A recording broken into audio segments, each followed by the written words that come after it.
Dobrý den, vítejte u našeho podcastu Mezi námi. Vítám tady moji ženu Kristýnu. Ahoj. V první řadě bychom chtěli hrozně poděkovat za poslech prvního dílu vůbec a pak taky za to, že nám přišlo spousta skvělých ohlasů, takže moc děkujeme, máme z toho radost. Dneska se podíváme ještě dál na téma vztahů a máme tady nějaká častá tvrzení vypsaná, tak se na to pojďme podívat. Muži a ženy nemůžou být jen kamarádi. Já si myslím, že můžou být kamarádi jenom. Protože jsem toho jasným důkazem, že sama mám kamarády. Který? Třeba Jeňu. Jeňa je třeba můj nejlepší kamarád a je to jenom můj kamarád. A myslíš, že je vhodný si ve vztahu hledat jako novou kamarádku nebo novýho kamaráda? To je naprosto nevhodný podle mě, jako hledat vyloženě. No, to je nevhodný. Dobře, nebo najít, jako. Myslíš si, že je v pořádku, aby si partner našel jako opačného pohlaví kamaráda? Já si to neumím představit vůbec, takže... Já si to teda taky neumím představit. Ale asi proč ne, jako možný to je. Možný to může být pro někoho. Já si to teda představit neumím, ale třeba nějaký kluk potká nějakou holku a budou prostě strašně dobrý kamarádi. No všeobecně to asi možný je, ale já osobně si to vlastně vůbec neumím prostě představit, že by si jako našel kamarádku a třeba si mi řekl, že mám snídeš třeba na kafe. No, tak. Že by si mi prostě řekl, jo, hele, já jdu tamhle. Mě zajímavé, jestli někdo má takhle vůbec, jako. No podle mě jako docela jo, no. Já někoho takového teda neznám asi. Znám takový lidi. A jo, přijde jim to normální, no. No vidíš to. Ale tak asi přesně, tak jako každému sedí prostě něco jiného, jo, takže když to někomu přijde v pohodě, tak to asi dělej. Když je to pro oba v tom vztahu v pohodě. Heslo do tvého telefonu by měl partner znát. Zase asi jak to každý jako potřebuje, ale zase nechápu vůbec, proč by někdo měl potřebu jakoby mít to heslo jako prostě, protože kolikrát ti třeba podám telefon a poprosím tě, jestli něco třeba, nebo ti řekl, za to vem mi můj telefon, prostě můžeš tam něco udělat. A kdybych to bych ti ani nemohl nadiktovat to číslo, teda to heslo. To bych ti to musel bude, a fakt ti ho dáte prv do ruky ten telefon, tak to mi přijde jako hrozně blbý a nepraktický a vůbec si to neumím představit, ale určitě to má taky spousta lidí. Jo. Akorát pak je otázka, jestli třeba zatím, já si myslím, že z většiny jako zatím něco bude. Osobně si jako myslím, že když prostě nechce vlastně toho partnera mu říct heslo do telefonu, pustit ho jen samozřejmě ne po měsíci, po 2, tam samozřejmě třeba chápu, že i bankovní účet si jako třeba lidi jako hned neukazujou, nezdělujou, ale mezi náma si myslím, že už vlastně jsou tady ty věci jako docela normální, vzhledem k tomu, že jsme rodina. A přesně prostě se ti podívám třeba na účet nebo odešlu z tvýho e-mailu, že jo, nějaký e-mail a takhle, že to je takový jako otevřenější. Takže podle mě z většiny zatím jako něco bude. Ale třeba někdo prostě opravdu je citlivý na svoje soukromí. No, přesně, no, že to může být nějaký jako trošku, si nevím, trauma nebo něco převzatýho, jako, že vlastně už to tak máš jako nastavený a třeba zatím nemusí být vůbec žádný, jako, že něco skrýváš, ale prostě máš to tak jako daný a... Že prostě tvoje soukromí. Jo, je to jako... prostě můj telefon, prostě moje soukromí a... To je přísný, ale teda. No, je to hodně to jako přísný, vůbec nevím, jestli bych, jako kdybych měla takovýho partnera. Nezní to moc láskyplně úplně. No, zní to docela tvrdě, tak jako bych řekla. Taky se mně zdá, člověče. Takže heslo do tvého telefonu by měl partner znát, ano nebo ne, já bych neodpověděl ani jedno asi. No měl ne. No, já bych jako za sebe bych odpověděl jo, ale jestli jako to tak má být nebo nemá, to nevím. Žárlivost je důkaz lásky. Za mě jako já jak to vidím, tak ne. Já si myslím, že ano.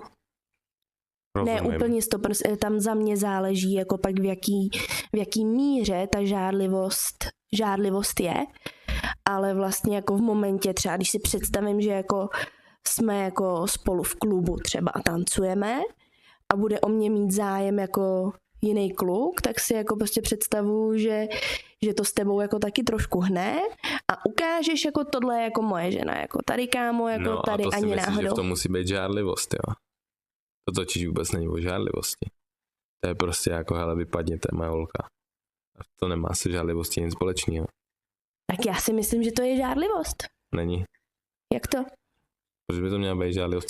Co je žárlivost No vlastně? tak podle mě tady to je žárlivost, protože já věřím tomu, že jsou vztahy, kde třeba je otevřený flirt i jako mezi že ta žena nebo ten muž může flirtovat s někým jiným. To si myslím, že je otevřený. Takže prostě vlastně, kdybys nebyl žárlivej, tak třeba mi řekneš, ať si s ním zatančím. Docela jsi mi dal brouka do hlavy teď. Tak bys třeba byl rád, že tvoje žena se líbí někomu jako jinýmu a jako by věděl bys, že ti budu věrná a dovolil by si mi. To máš docela pravdu. Třeba to je žárlivost, no. Ale to tak já si říkám, no prostě ne. Prostě jako, protože mi měl někdo tancovat s mojí holkou a necítím tomu vůbec žárlivost. Spíš je to takový teritoriální vymezení. No, ale to je právě nebo já teda, protože já takovýhle pocity jako cítím, jo, jako že prostě to je moje, na to mě nesahej. Ale beru to prostě jako... To je moje, na to nesahej, to zní úplně strašně. No prostě to je, jako když to řeknu jako nějaký holce, to je můj chlap prostě, na toho mi jako nesahej holka. Prostě to je moje jako, nazdar bazar. Takže takhle to vnímám a zároveň si myslím, že je úplně v pořádku. Dobře, počkej, promiň, že to skáču. Ale my jsme pořád utvrzení, že žárlivost je důkaz lásky a teď jsme teda si řekli nějakou jednu konkrétní situaci. Uh-huh. Ale co ještě teda může být ta žárlivost, aby jsme se dostali k té podstatě, jestli to je důkaz lásky. Že si třeba řeknu, budu psát s jinou holkou. Tak jsem první, co mě napadlo. A ty budeš jakoby žárlit. No mně se to samozřejmě, no jasně, to je žárlení prostě. V momentě, kdy ty si budeš jako psa, nebo budeš i třeba koukat na Instagram jiný holce, projíždět jakoby její fotky, to je podle mě... Tam můžeš jakoby žárlit to. Žárlivost, ale a za je to mě... důkaz lásky? Může to být důkaz i něčeho jiného, ale minimálně je to podle mě důkaz toho, že ti na tom člověku prostě záleží. Tak, ale tady z té situace, když mluvíš o tom, že koukáš třeba na Instagram prostě jiný holky, tak z toho vůbec na mě jako nejde, nemám dojem, že by to mělo být něco o lásce. A o čem? Z toho na mě jako vyzařuje úplně, že to je nějaký jako tlak na kontrolu. Nebo jo, je takový jako kontrolorský, mi to přijde trošku. Já si totiž myslím, že žárlivost je o tom, že chceš mít toho druhého člověka jakoby pro sebe. Fyzicky, jo, že prostě nebudu se s tebou dělit, teda s někým dělit o tvoje tělo, ale zároveň třeba ani o pozornost. Jo, že vlastně jakoby chci, aby ke mně měl tu pozornost a ne jako k holkám prostě kolem. Takže podle mě to znamená, že se od toho druhého člověka prostě nechceš dělit. No to je teda hodně zapeklitá jako otázka. Tady no to co je podle tebe žárlivost? Já to vlastně jako nevím vůbec. Mně přijde, že to neznám jako ten pocit pořádně. Že to, co jsi tady říkala předtím, tak jako mě to trošku nakouslo, ale já nemám pocit, že to je vůbec o žárlivosti. Jako. Žárlivost je emoce vznikající ze strachu, že přijdeme o někoho nebo něco, co je pro nás důležité. Nejčastěji o partnerovu lásku, pozornost nebo blízkost. Často se v ní mísí nejistota, strach, potřeba bezpečí a obava z odmítnutí. Krátká definice. Žárlivost je strach ze ztráty blízkého člověka nebo jeho náklonnosti. To je zajímavý. No, jo, to jako zní to... Dává mi to smysl. Takže po téhle definici já říkám, že žárlivost k lásce patří. To byla otázka. Ne, nebyla. Ne, jak byla? Žárlivost je důkaz lásky. Ne, ale jak to tam bylo? Že jde o strach toho, že o něco nebo o někoho přijdeš, nebo co to tam bylo ještě? Co je pro nás důležité? Nejčastěji o partnerovu lásku, pozornost nebo blízkost. Jo, láska, pozornost nebo blízkost. A když se vrátím k té situaci, co jsme řešili, že třeba byste začali nechat tancovat, já v tom vůbec jako nevidím ten strach, já ho tam jako nevidím, ale on tam asi možná někde je, třeba jako vzadu, ale vůbec tam nevidím jako ten strach, že bych o tebe jako třeba měl přijít. Prostě mě máš jistou.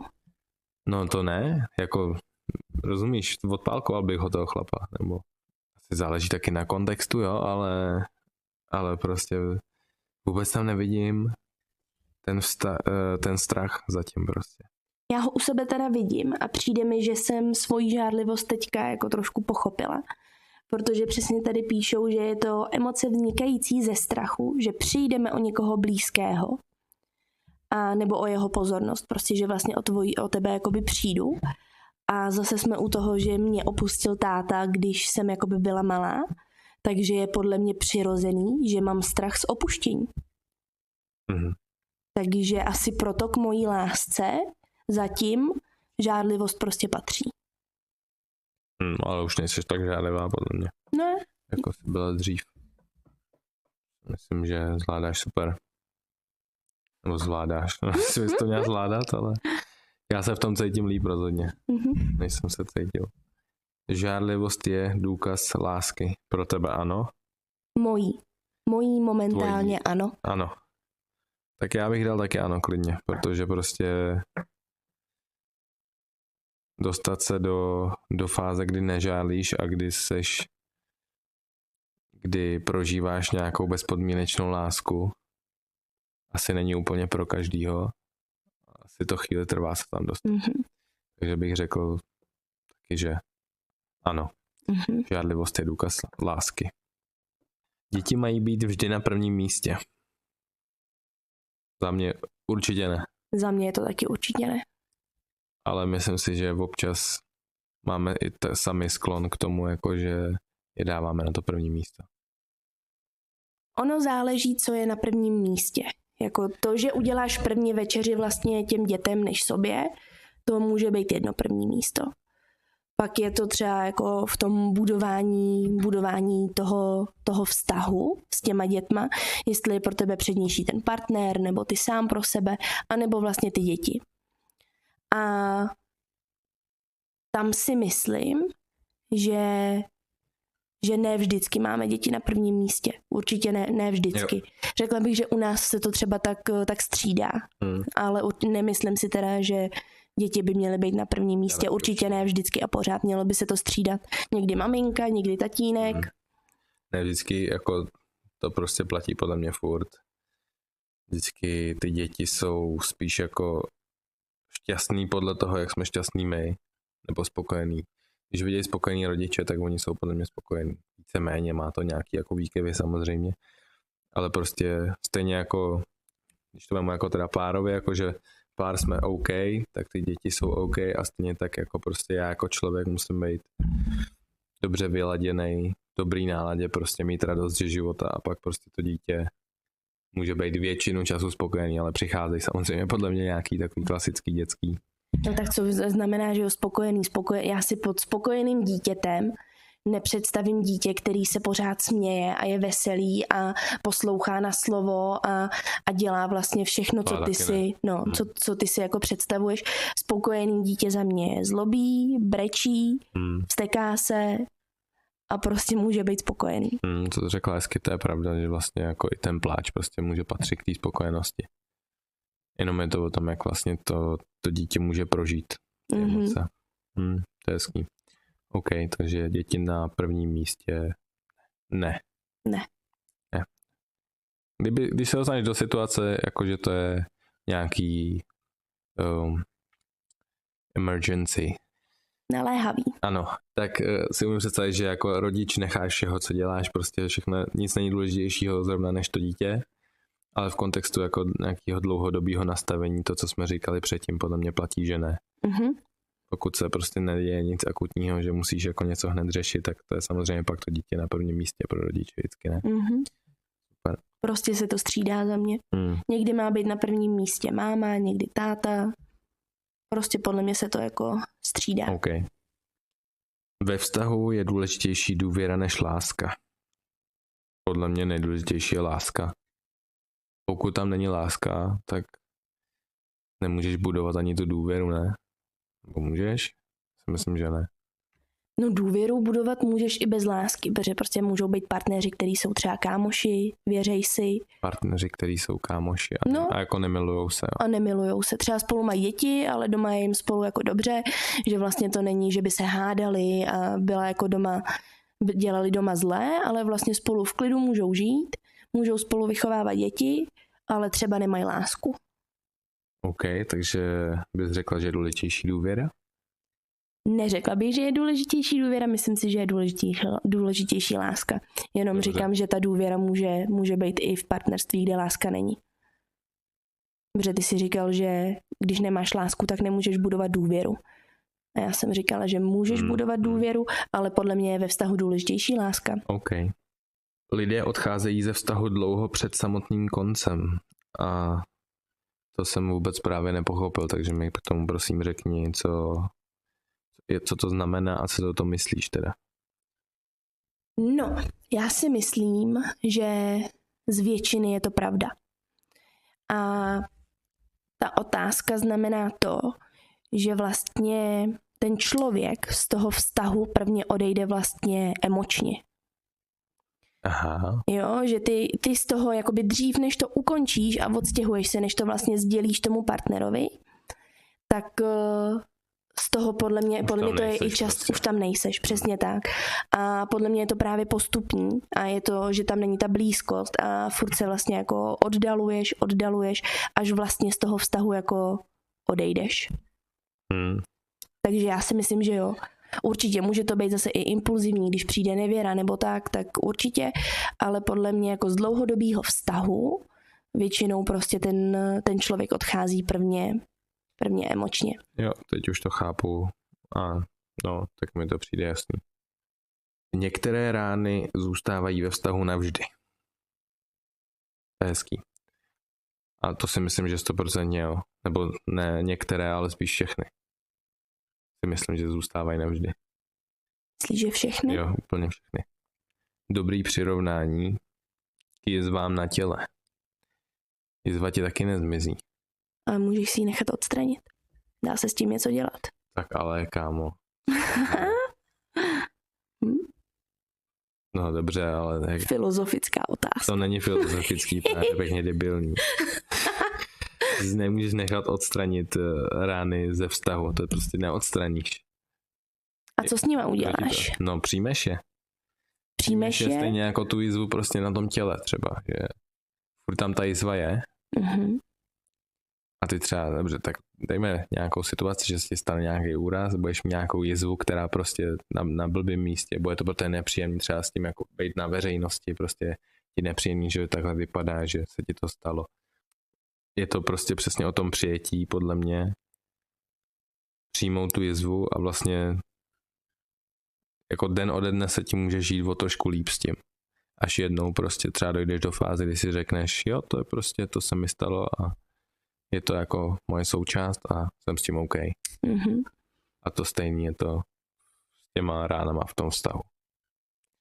Ale ty myslíš, že tam zůstanou všechny? Myslíš, že jako opravdu se ty jizvy jako nedají z toho vztahu žádným způsobem prostě jako odstranit? To, že vlastně možná i tím přijmutím? A chceme je odstranit. Chceš je odstranit, nebo spíš to bereš jako, že to je tvoje součást a... Tak můžeš chtít nějakou jizvu odstranit. Tak znovu, když si to jakoby prostě představím k tomu tělu. Ne, počkej, to teď podle mě nefunguje, tady ten příměr. Jak to? Proč bys chtěl odstranit nějakou ránu ze vztahu? Jako dělat? No, protože ti třeba pořád protože si na ní třeba pořád hodně pamatuješ a ubližuje ti. No, tak to... A může to být překážka, třeba to může být překážka. Ale to jsi jenom v odporu, podle mě. To prostě, takhle to nefunguje. Takhle to nikdy nezmizí. Takhle to nefunguje. Prostě to musíš přijmout tak, jak to je. Podle mě to, že to chceš odstranit, jako vůbec není dobrý přístup, protože se ti to naopak 3krát tak rychleji zvrátí. Budeš to prožívat furt znova a znova. V jiných situacích třeba. OK, tak jo. Nevím, jestli tomu je úplně rozumět tomu, co říkám, ale mně to dává smysl naprosto. Jo, mně to taky dává smysl. Jakože jizvu na těle odstranit můžeme, dobrý, taky je fajn teda u mě to přijmout, jakože prostě ale dobrý, můžeme odstranit, máme nějaký tady chirurgický proces, dejme tomu, takže můžeme odstranit dobrý, ale rány ze vztahu nejdou, si myslím, a myslím si, že bychom to ani neměli chtít, že to právě naopak to, na čem můžeš ten vztah stavět. Jo, hele, máš pravdu, protože já teďka i přemýšlím vlastně nad tím tělem znovu a ty vlastně tu jizvu z toho těla jako odstranit třeba můžeš. Jsou jizvy, které jako jdou nějakým způsobem, že jo, už odstraňovat, ale otázka je, jestli ty jizvy jako opravdu zmizejí. Jo, že vlastně ty je odstraníš jako kosmeticky, ale že vlastně pod tím to jakoby pořád vlastně může zůstávat, že třeba prostě budeš mít na hrudníku něco a pod tím prostě třeba. Jo, jasně, rozumím, ale co kdyby pod tím, ale prostě ta jizva většinou na těle přináší podle mě i nějaký třeba traumatický jako zranění, rozumíš, psychologický. Že jako s tou jizvou se pojí prostě nějaká událost, třeba asi nepříjemná, že jo, protože z toho máš nějakou jizvu, dejme tomu. A to je ono, to ti nezmizí tou operací. Ten estetický jako vzhled, dejme tomu, ale z toho vnitřku to úplně takhle nezmizí. A to je to stejné jako ty rány v tom vztahu. Máš pravdu. Máš pravdu. No, mám. Ach jo. A to bylo hezký téma teda. To byla hezká otázka. Partner by měl být zároveň nejlepší kamarád. Tak to já si myslím, že 100%. Ale nemusí to tak být, ale podle mě je to značka ideál, jako prostě to podle mě chceš. Partnera do života, který je tvůj nejlepší kámoš, který mu můžeš prostě všechno říct, kterým se můžeš zasmát. Prostě nejlepší kámoš. A je to asi jiná dynamika, než když mám třeba nejlepšího kamaráda jako chlapa, ale bavíme se prostě o tom nejlepší kamarád, takže za mě super. Ale taky nemusí to být pro každýho. Třeba někdo to nepotřebuje, ale za mě to prostě má samý výhody. Řekni něco ty k tomu. Já jenom pokyvu hlavou a souhlasím s tebou, protože prostě to chceš, jako. Prostě, nebo já to chci. Já chci, aby můj partner, manžel byl můj nejlepší kamarád. A je to super, protože jsi můj nejlepší kamarád. Souhlasím. Každý potřebuje svůj prostor. Jasný. No, určitě. Kejvat, můžeš jo. Ne, jasný, určitě. To jsme nakousli už i v prvním díle, že prostě každý člen domácnosti potřebuje svůj prostor a takže ano. Souhlas, jo, kejvat můžeš, až budeme mít to video, tak můžeš kejvat a nemusíš mluvit. Každý potřebuje svůj prostor, to je jasný prostě. Tam není jako o čem. Po narození dětí musí jít vztah na chvíli stranou. Nevím, jestli musí. Já si myslím, že ani nesmí, jako. Nebo ani nemůže. Takže máš pocit, že náš vztah nikdy nešel na chvíli stranou? Tak počkej. Já teď, to je strašně jako filozofická úvaha v mojí hlavě tohle. Podle mě, to, že se ti narodí dítě a nějak to společně prožíváš, to narození toho dítě, to, že jste prostě spolu doma, je to malinký, tohle všechno, že jo, pamatujeme si. Tak podle mě to, že ten vztah jde stranou, jakoby na chvíli, tak jste v tom ale oba spolu. A patří to k tomu prostě. No takže to si ale teďka teda řekl, že musí jít na chvíli stranou. Musí, ale patří to k tomu. Rozumím, ale já si myslím, že náš vztah jako úplně stranou vlastně nešel. Ne. Nešel, ale myslím si, že se tam najdou i období, kdy jako zapomeneš třeba na tu blízkost, že jsi už fakt jako pak s tím miminem pořád a jakože prožíváš to spolu, ale mám pocit, že zase nějaký aspekty toho vztahu třeba jdou fakt jako trošku bokem. Ale prostě to neznamená, že to je špatně. Takže asi musí, takže odpověď je prostě teda asi musí jít na chvíli vztah stranou. A je fajn to v tom vztahu jakoby zvládnout a přijmout, že to tak je. To si teďka řekl. Že vlastně ten vztah, jako společně ho dáme na chvíli stranou a je potřeba, aby oba dva to vlastně tak vzali. Ale to už to, že řekneš, že společně ho dáme na chvíli stranou, už tím ten vztah nejde stranou. Ty jsi dobrý. Že jo, že to je dobrý. Je to tak? No jo, já to takhle vidím prostě. Je to nějaká oběť a prostě pokud jsi jako vědomý v tomhle, tak prostě to dáváte v oba a to, že ten vztah jde stranou, už je to prostě zase nějaký jako spojení. Že to jako sice jako dobře, nějaký věci prostě se odloží, ale je to zase na úkor třeba něčeho jiného, že jo? Jo. A podle mě prostě jste v tom furt spolu, takže. Jo, akorát já třeba teďka si vybavuju, že vlastně my jsme teda ten vztah jakoby stranou dali, ale zároveň nedali. A vlastně to jako přijde mi, že vlastně to většinu času jako přijímáš, to, že ten vztah jde stranou. A pak přichází jako období, kdy vlastně je potřeba to zase nakopnout na chvíli zpátky, zase hodit ten vztah jako do popředí a ne vždycky to funguje tak, že prostě si sedneš na gauči a řekneš si, hele, tak dáme na chvíli zase vztah jako do popředí. Že zkrátka někdy k tomu pak může právě přicházet třeba i nějaká hádka, že prostě se jako na tom neshodneš a vlastně začneš jakoby bojovat vlastně za to, aby se ten vztah zase dostal jako do popředí. Jo.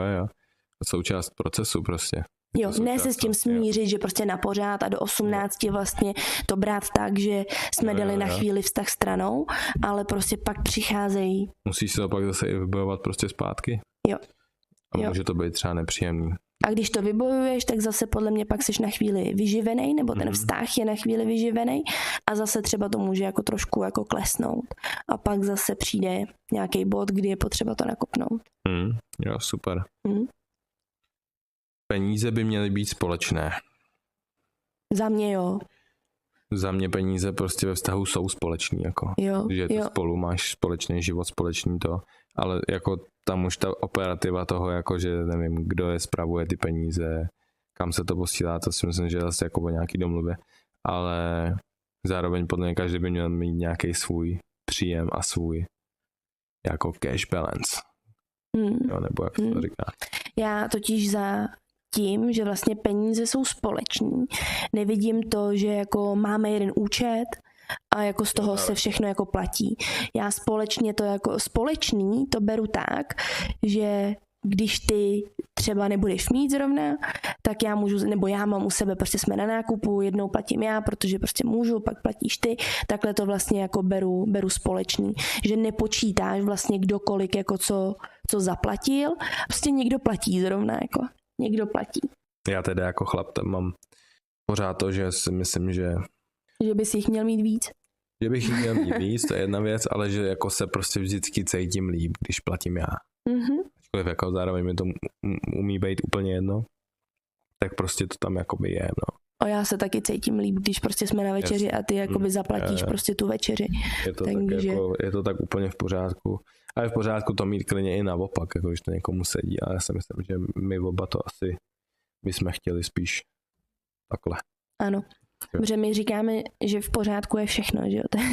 To se tady budeme bavit na každý otázce, proto je prostě lepší, když říkáme, jak to máme my, protože prostě každý má všechno úplně jinak, cítí ty věci jinak a jinak se k ním staví. Jak se to říká, není dobře, není špatně, jenom chceš, nechceš. Líbí, nelíbí. O sexu se má mluvit stejně otevřeně jako o financích. Zajímavá nový tvrzení. No, ale za mě je to pravda. Jo, souhlas. No, jasně, že jo. Mluvit otevřeně o sexu mi přijde jako hodně důležitý. Souhlasím. A taky to pro mě nebylo vždycky lehký třeba. Pro mě to bývalo lehčí. No. Ale za mě určitě dobrý. I o těch financích, no. Můžeme se přesunout k pár otázkám, co tu máme. To jsou hranice ve vztahu. Za mě je to něco, kam prostě já nemůžu jako jít. Jo, kam ten jeden člověk jako nemůže jít třeba tomu druhému. Nebo sám něco nemůže udělat, aniž by nepřišla nějaká reakce z té druhé strany. Jo, že ty se vůči tomu vymezíš. To je pro mě jako hranice. Takže já něco udělám a přijde z druhé strany prostě nějaká, že se ti to prostě nelíbí, že to je jako moc třeba. To je podle mě prostě hranice ve vztahu. Určitě. Za mě ochraňuješ jakoby sám sebe, aby ses vlastně cítil jako dobře. Že nechceš toho druhého člověka pustit někam, kde je ti to vlastně nepříjemný.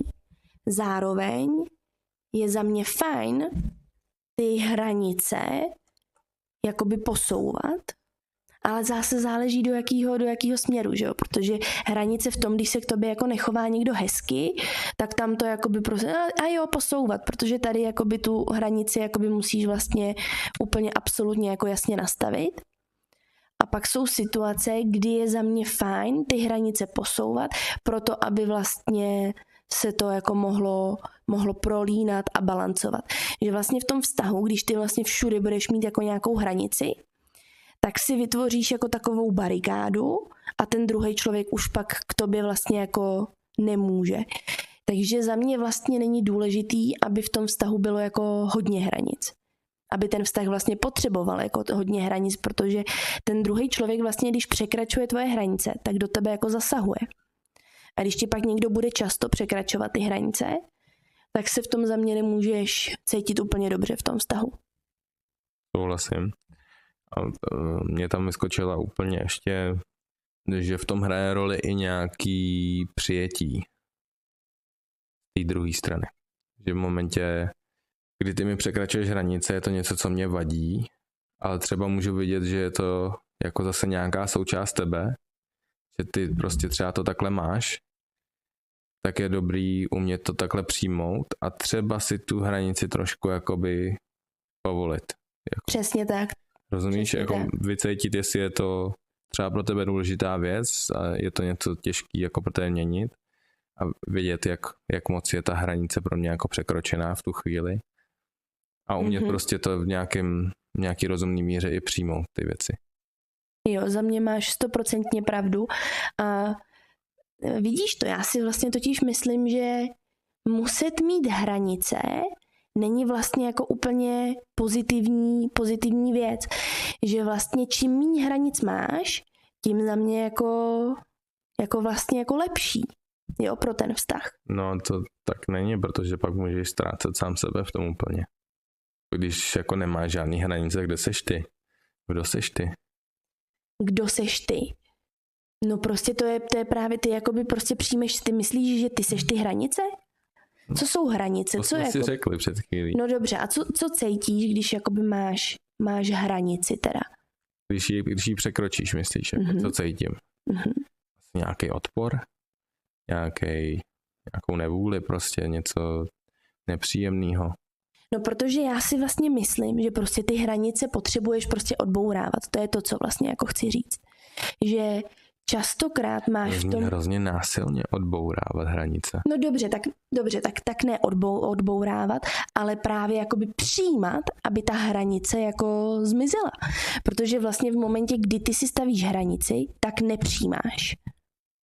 Podle mě, když si stavíš hranici, tak nepřijímáš. No dobře, ale musíš přijímat i sama sebe v tom. Jakože. A kde sám sebe? To může být nějaký zranění, nějaký jakoby trauma. No, ale právě jakože si řekneš, já to prostě mám takhle a mě už to jakoby dál vadí za tu hranici. To se přijímáš sám sebe v tomhletom, jakože vnímáš svoje pocity, že ti v tom není dobře. V tu aktuální chvíli.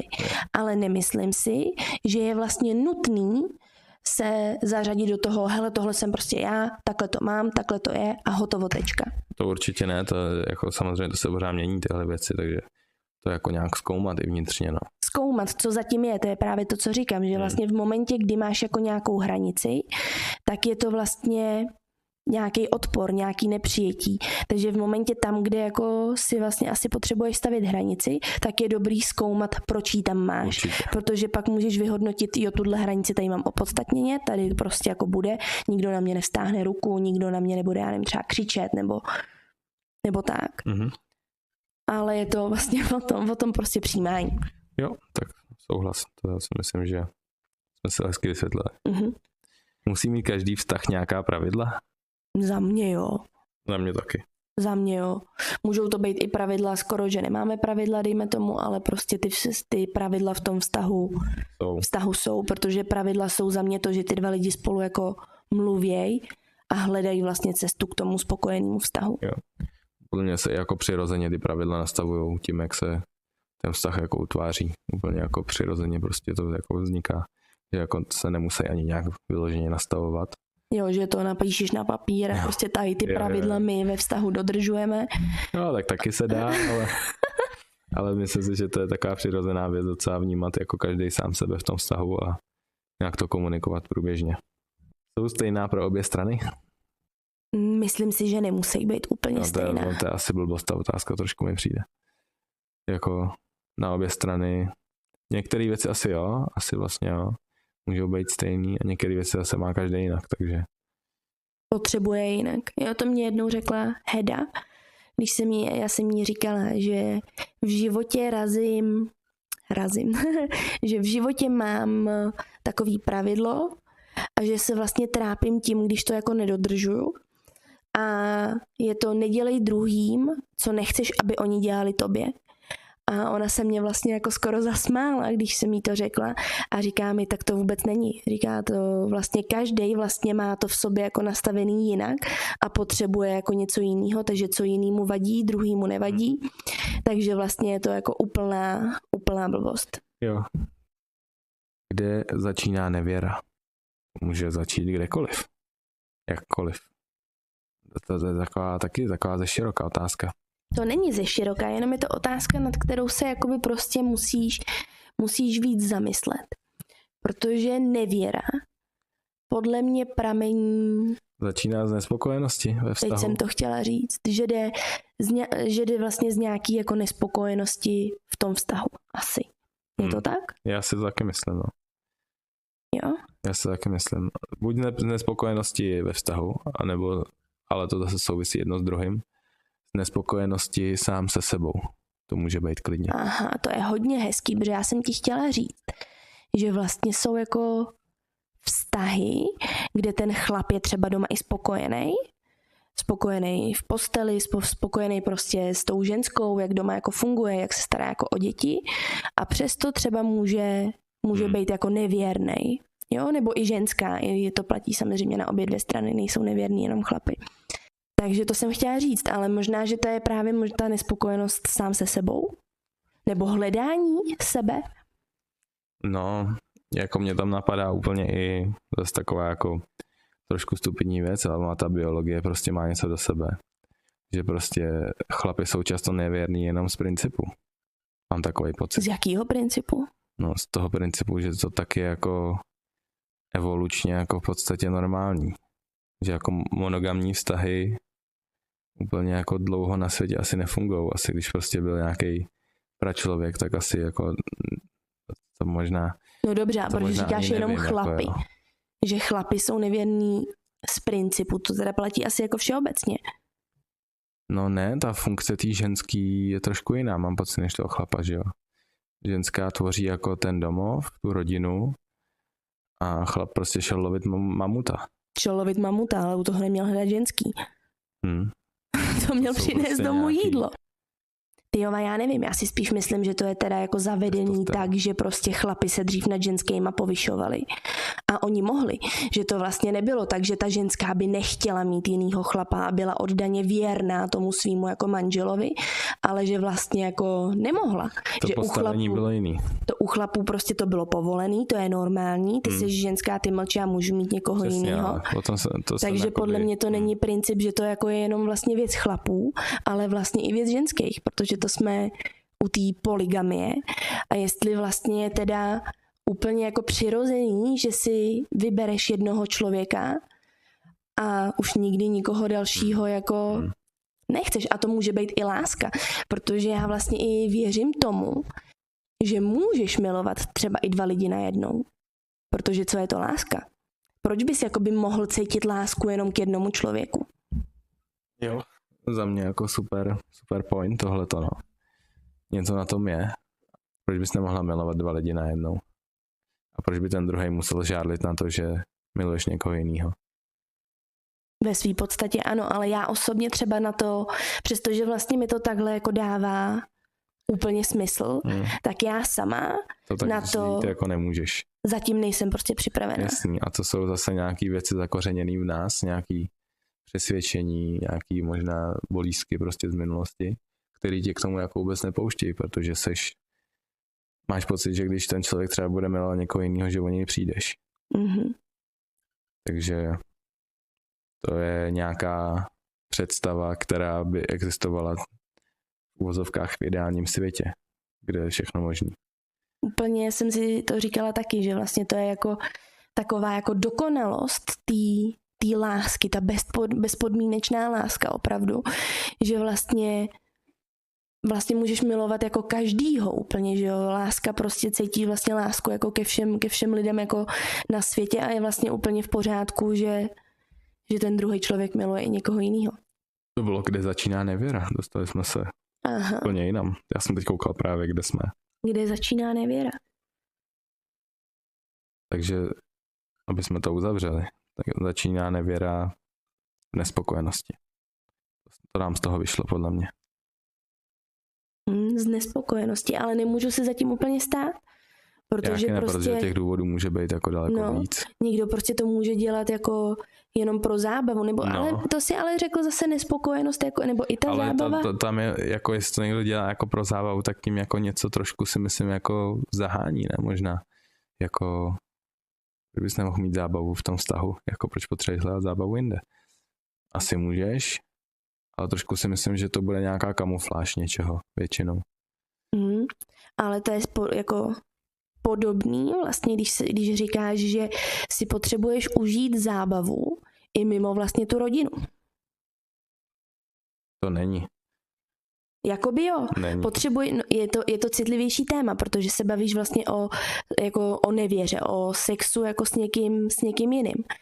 Ale ve finále úplně by někdo stejně jako mohl žárlit na to, že když hrát tenis s někým jiným. To vůbec nechápu tohleto. No. Tomu vůbec nerozumím. To je. Tak je to vlastně jako, když je to jako jenom sex, když řekneš já si s ním jdu jenom zahrát tenis. A pak řekneš, že to byl jenom sex prostě. To vůbec nechápu, to vůbec mi nejde jako do hlavy. Jak to můžeš srovnávat? No tak když řekneš, je to jenom sex, to se říká často, že když se někdo s někým... jsme se tady o tom bavili, že jo, minule. Proč je důležitý jako přepnout ty role? A protože se bavíme o rodině, o tom, že bych chtěl třeba přesně jít s někým na tenis a přepnout ty role.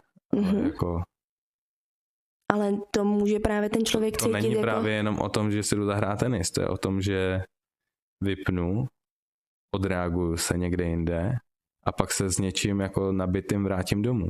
Takhle to často bývá i s nevěrou. Třeba často lidi, kteří jsou nevěrní, tak pak chodí domů přesně jako spokojený. No, a může se, že to není tak, že je ten člověk nevěrný a pak je zlej. No, tak když to někomu vyhovuje, tak proč ne? Asi. Může to být fajn odreagování, tak když to obou nevadí, nebo můžou mít takhle to tajemství a můžou s tím žít, tak proč ne? Co je pro nás absolutní ne? Jako pro mě absolutní ne není nic. Jako, že bych si řekl absolutně ne. Teď v tuhle chvíli, tak nic takového mě prostě nenapadne. Jako ovšem, mám pocit, že mám otevřenou mysl, ale prostě jsem ovšem ochotnej jako smlouvat sám se sebou. Ale kdyby přišla nějaká situace, nečekaná, nevím něco, třeba nevěra z tvojí strany, tak nevím, jestli by to pro mě bylo absolutní ne. Ale spíš si myslím, že ne, to záleží prostě na kontextu hrozně. No, já jsem si, jako mě co k tomu napadlo, že absolutní ne by vlastně pro mě bylo, kdyby si mě třeba jako mlátil. Jo, že třeba bychom se jako pohádali a ty by si mi třeba dal facku nebo něco. Tak tam jako cítím, že vlastně to je jako absolutní ne. Ale zároveň sama sobě podle mě jako 100% nevěřím, jo. Protože když si to jako představím, že by si mi dal tu facku, tak jsem jako si schopná i představit, že bychom to jako ustáli. No, ale kdyby si mě dlouhodobý mlácení je pro mě absolutní ne. No, to by si nenechala líbit podle mě. určitě ne. Bych tě zmátila taky. No, tak jo. No, takže pro nás absolutní ne. Ty říkáš dlouhodobý mlácení. Kdyby si mě mlátil. Pro mě absolutní ne. Kdybys mě podváděla prostě každý týden třeba, tak to by bylo. Takže jednou za 2 můžu? Jednou za 3. Jednou za 3. Jednou za 3 je to v pohodě. Kdy kompromis může znamenat, že ztrácíš sám sebe? Podle mě je to, když ty kompromisy děláš vlastně jako často a vlastně ke svojí jako nespokojenosti. Že jdeš jako do nějakého kompromisu a vlastně je jich jako spousta prostě za sebou. Skoro pokaždý, když jsem si dělal vlastně kompromis a ty vlastně musíš upozadit sebe. Takhle bych to řekla. Souhlasno.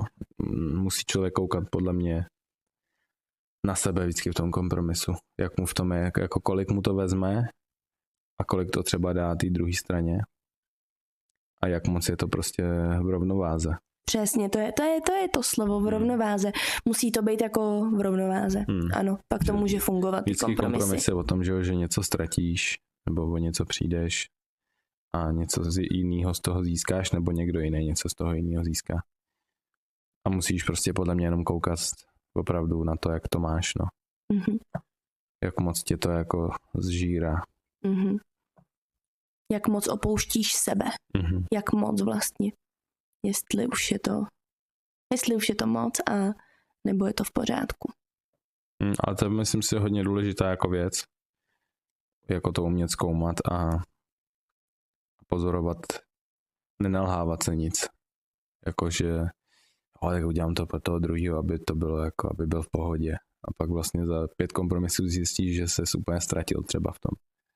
Že už tam jako není žádná tvoje část. Mm-hmm. Myslím, že je fakt jako důležitá věc a že je to takovej jako skill, který trénuješ celý život. Pořád jako dokola, pořád to jako musíš zkoumat, objevovat, co teď aktuálně je tvoje a kam až jako zacházíš těma kompromisama. Mm-hmm. Souhlasím a to platí i mimo vztah, že jo. Když jakoby v momentě prostě musí to být v rovnováze, že jo. Když dáváš, tak prostě musíš umět i přijímat a naopak. Což v momentě, když jenom dáváš vlastně ze sebe tu svoji jako svobodu a vlastně utahuješ se, tak prostě to nemůže fungovat. Musí to být v rovnováze. Super. Tak pojďme se podívat na otázku, která přišla do komentáře. Moc za ní děkujeme. A to je téma důvěry, víry a sebedůvěry. Tak co pro tebe znamená věřit? Věřit pro mě znamená asi věřit v život, bych řekla já. A to znamená, že vlastně věříš, že všechno, co tě na té tvojí cestě potkává, tak je v pořádku a je to vlastně pro tebe. Děje se to pro tebe. To je za mě víra. Věřím v život takovej, jaký je, takovej, jaký jsem ho já dostala, jak mě to tady je vlastně umožněno, takže to je za mě víra. Mm-hmm. A co ty? Věřím, že jsem na správné cestě. Abych to jako podepsal to, co jste řekla. Že prostě věřím, že to, co se mi děje, nebo to, co si tady tvořím, tak je to ono, to, co potřebuju zažít, to, co potřebuju si vyzkoušet a jsem na správné cestě. Mm-hmm. Mm-hmm. A já jsem si teďka vybavila z nějakého podcastu. Tam řekl ten člověk, už nevím, snažila jsem se vybavit, co to bylo za podcast, a tam bylo řečeno, že vlastně dokud věříš, tak to nežiješ, tak to jakoby prostě pořád není. Protože ty vlastně věříš, ale opravdu to tak jako nemáš. Víra není opravdová v podstatě, když to řeknu úplně jako hloupě.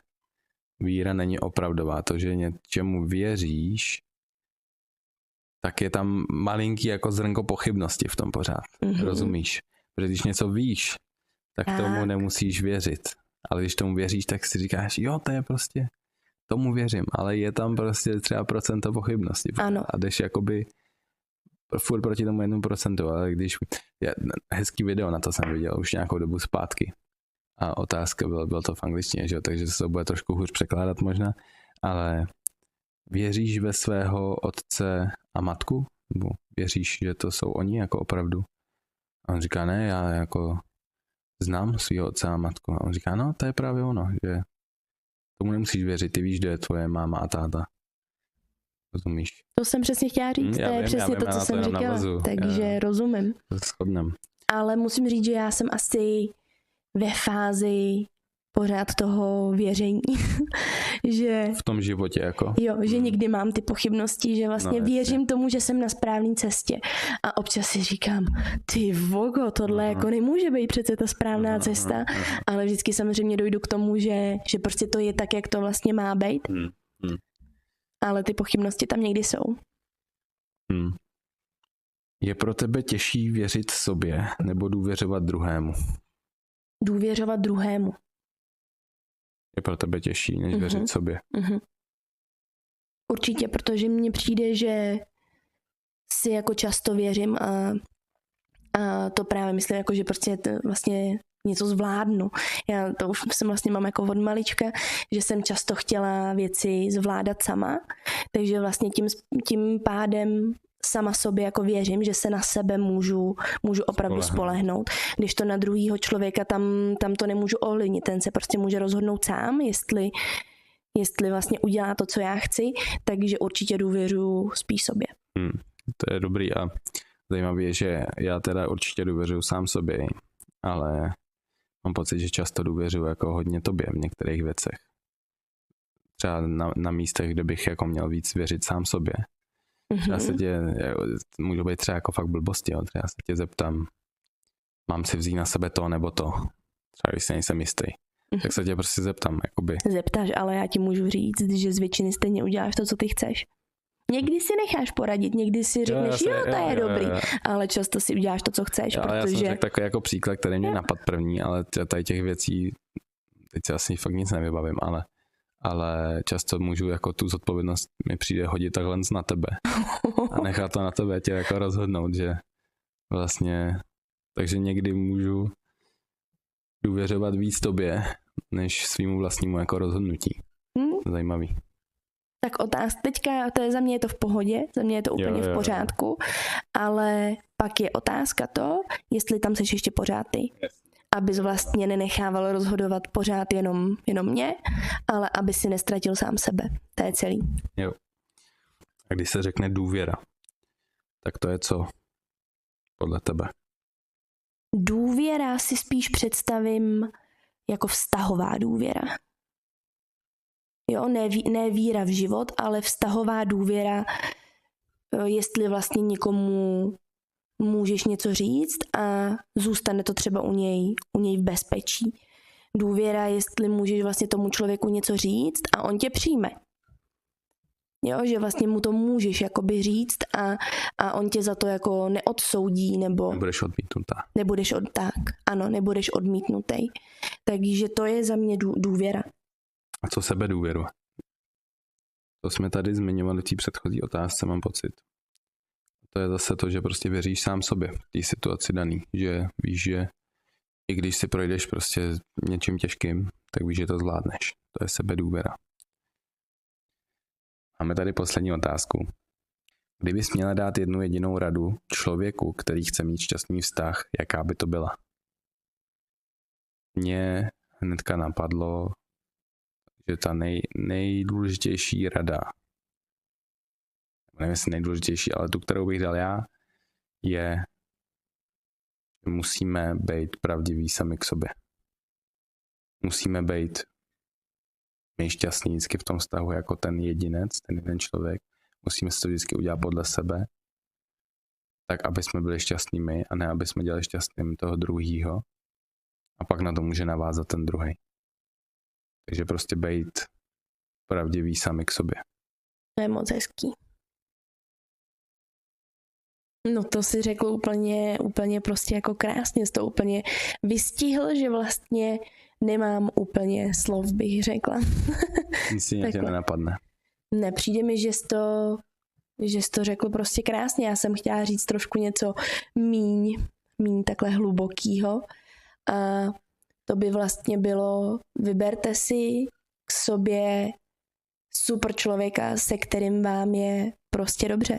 Buďte kamarádi, milujte se a vyberte si člověka, se kterým se cítíte fajn. No, to je super. To byla moje rada. To je super, to možná nemusí znít tak hluboce, ale v finále je to úplně jako stejně důležitý. Tak to je všechno pro dnešek. Děkujeme, jestli jste doposlouchali až sem. Moc děkujeme za poslech a za všechny ohlasy, lajky, komentáře a sdílení. Klidně sdílejte prostě se svojí sociální bublinou, sdílejte to na sítích. My budeme moc rádi, nás to moc baví tvořit tenhle obsah a budeme rádi, když to uslyší co nejvíc lidí a třeba to i někomu pomůže. Ano, moc děkujeme a mějte se krásně. Ahoj. Ahoj.